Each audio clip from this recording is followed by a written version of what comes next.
Content monetization অনেকে পেয়েছেন, অনেকে এখনও পাননি। যারা দেখা যায় যে অনেক পুরান ইউজার, তারপরেও তারা পায়নি, এবং অনেক নতুন ইউজাররাও পেয়ে গেছে। কিন্তু আপনারা হতাশ হবেন না, প্রত্যেকেই কন্টেন্ট মনিটাইজেশন পাবেন। সো আমি আপনাদেরকে একটা জিনিস সাজেস্ট করতে চাই, সেটা হচ্ছে আপনারা কি করবেন। আপনারা আপনাদের পেজ প্রোফাইল থেকে কন্টেন্ট মনিটাইজেশনের জন্য ফেসবুকের কাছে আবেদন করবেন। ফেসবুকের কাছে যদি আপনি আবেদন করেন, সেক্ষেত্রে ফেসবুক বুঝবে যে আপনি এই কন্টেন্ট মনিটাইজেশনের জন্য আপনি আগ্রহী। সেই ক্ষেত্রে তারা আপনাকে এটা তাড়াতাড়ি দেওয়ার চেষ্টা করবে। কিন্তু আপনি যদি আবেদন নাও করেন, তারপর আপনাকে দিবে, কিন্তু একটু হয়তো বা দেরি হতে পারে। তাই যেহেতু আমরা এটার প্রতি প্রচুর আগ্রহী, আমরা এটাকে চাই, সো সেই ক্ষেত্রে আমরা অবশ্যই ফেসবুকের কাছে আমরা আবেদন করতে পারি যে আমি কন্টেন্ট মনিটাইজেশনটা চাই, আমি এটার যোগ্য।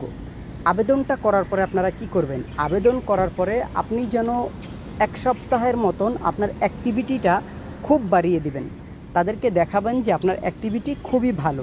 এটা দেখানোর পরে দেখবেন আপনাদেরকে কন্টেন্ট মনিটাইজেশন দিয়ে দিবে। তবে আপনারা হতাশ হবেন না, প্রত্যেকে আপনারা সবাই পাবেন, একটু আগে আর পরে। তবে এটা পাওয়ার পরে আপনাদেরকে যেটা করতে হবে বা যেটা করা দরকার, ওই বিষয়গুলো আপনারা দেখে দেখে করবেন। আপনাদের কোনো ধরনের পে আউট সেট আপ যেগুলো করেন, কোনো ধরনের এভিডেন্সে যেন কোনো ঝামেলা না হয়। যদি কোনো ধরনের এভিডেন্সে ঝামেলা হয়, তাহলে কিন্তু আপনাদের টাকাগুলো উইথড্র করতে অনেক প্রবলেম হবে।